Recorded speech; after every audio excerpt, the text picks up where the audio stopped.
Thank you, Commissioner. Commissioner Rosenworcel. Okay. Net neutrality is internet freedom. I support that freedom. I dissent from this rash decision to roll back net neutrality rules.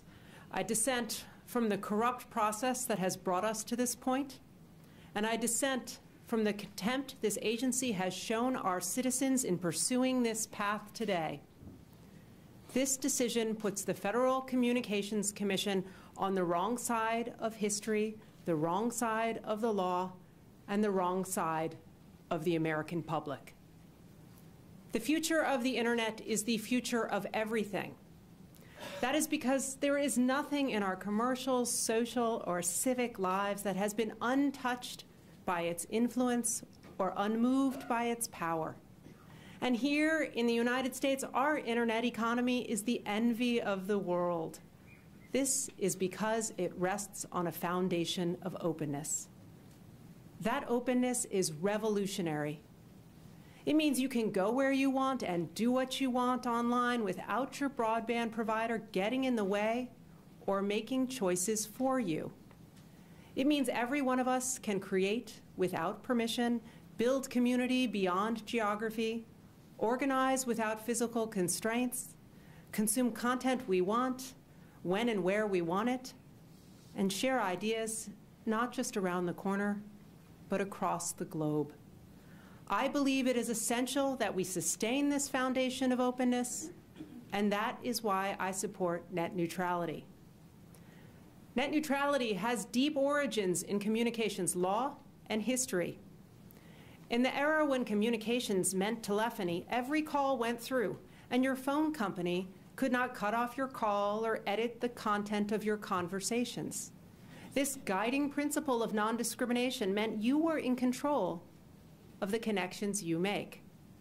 This principle continued as time advanced, technology changed, and internet access became the dial tone of the digital age. So it was 12 years ago, when President George W. Bush was in the White House, that this agency first put its net neutrality policies on paper. In the decade that followed, the FCC revamped and revised its net neutrality rules, seeking to keep them current and find them a stable home in the law.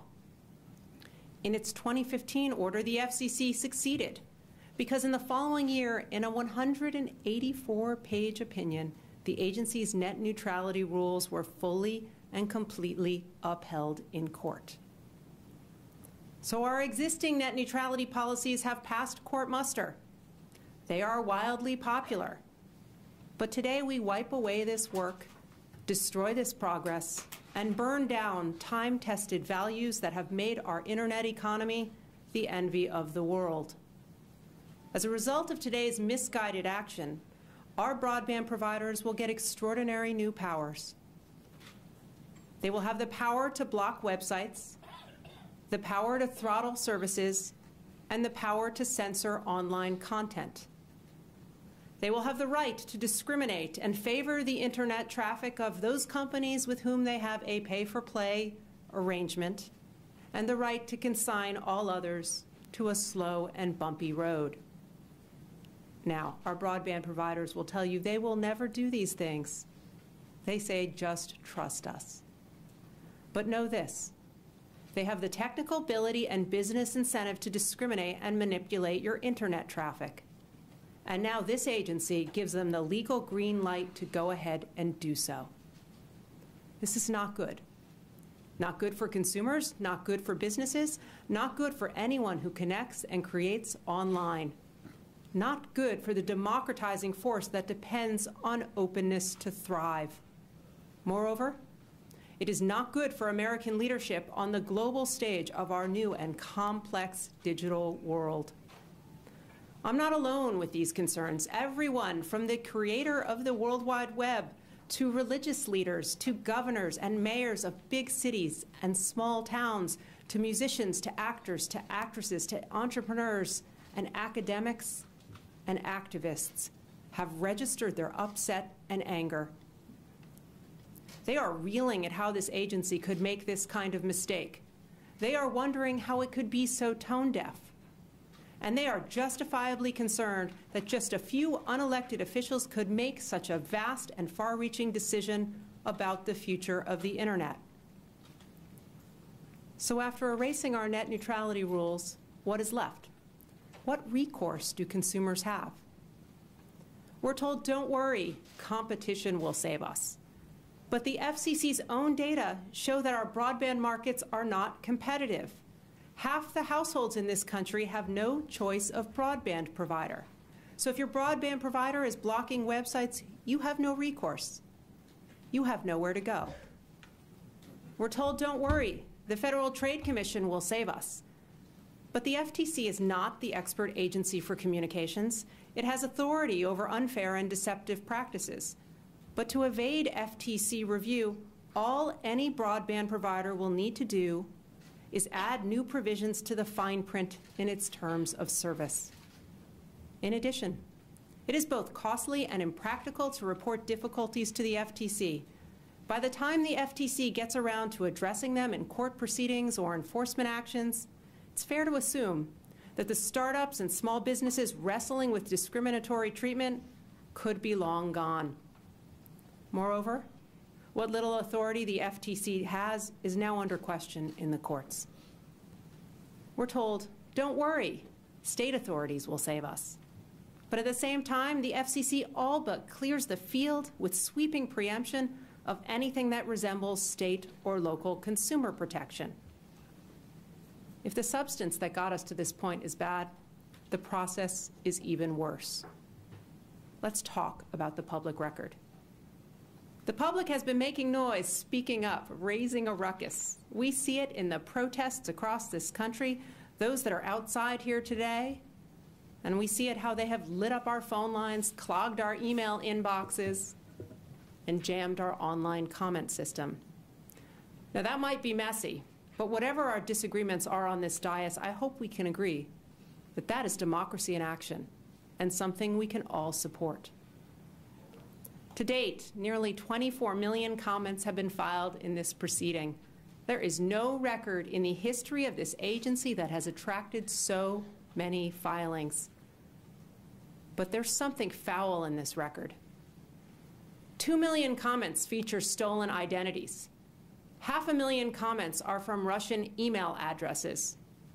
50,000 consumer complaints are inexplicably missing from the record. I think that's a problem. I think our record has been corrupted and our process for public participation lacks integrity. 19 state attorneys general agree. They have written us demanding we halt our vote until we investigate and get to the bottom of this mess. Identity theft is a crime under state and federal law.